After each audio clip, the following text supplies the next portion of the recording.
Epic Huzaifa کے معزز سامعین، آج کی ویڈیو ایک واقعہ پر مشتمل ہے۔ آپ اس ویڈیو کو اینڈ تک لازمی دیکھیے گا۔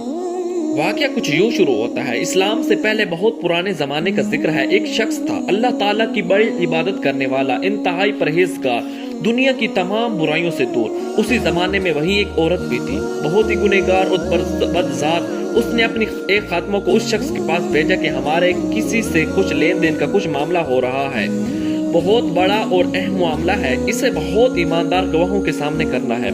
اللہ کے واسطے آپ بھی اس اہم معاملہ میں گواہ ہو جائیے، یہ بڑے ثواب کا کام ہے۔ میری التجا ہے کہ آپ تھوڑی دیر کے لیے میرے غریب خانے پر آ جائیے تاکہ یہ اہم معاملہ آپ جیسے بزرگ کے سامنے انجام پائے۔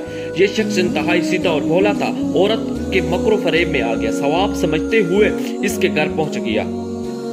جب گھر کے اندر داخل ہو چکا تو اسی مکار خاتمہ نے جو ان کو بلانے کے لیے آئی تھی، اس نے گھر کے سب دروازے بند کر دیے۔ اب اس شخص کے سامنے عجیب منظر تھا۔ وہ عورت جس نے اس کو بلا بھیجا تھا، انتہائی بناؤ سنگار کر کے بیٹھی ہے، شراب کے جام سامنے رکھے تھے، ایک لڑکا بھی وہاں موجود تھا۔ وہ عورت ان کو دیکھ کر مسکرائی اور اس نے مسکراتے ہوئے کہا کہ میں نے آپ کو گواہی دینے کے لیے زحمت نہیں دی ہے، بلکہ میں چاہتی ہوں کہ اس خشک اور بے لطف زندگی سے تم کو نجات دوں۔ میں تمہاری خدمت میں حاضر ہوں، لو شراب پیو اور اس لڑکے کو قتل کرو اور عیش و مسرت کی زندگی بسر کرو، اور یقین کر لو کہ اگر تم نے میرا کہنا نہ مانا تو میری یہ شدید محبت غیر معمولی عداوت میں تبدیل ہو جائے گی اور تمہارا سر تمہارے تن سے جدا ہو جائے گا۔ یہ بیچارہ انتہائی عابد اور پرہیزگار شخص بہت گھبرایا، جان کے خوف سے یہ تھر تھر کانپ رہا تھا۔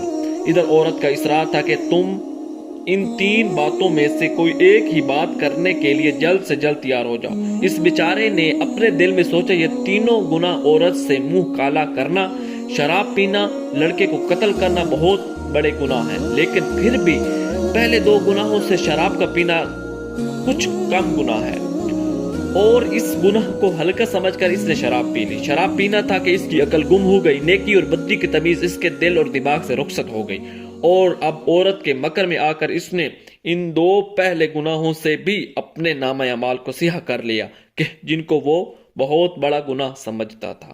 لہٰذا زندگی میں اب جب بھی کوئی قدم اٹھائیں تو سوچ سمجھ کر اٹھائیں۔ السلام۔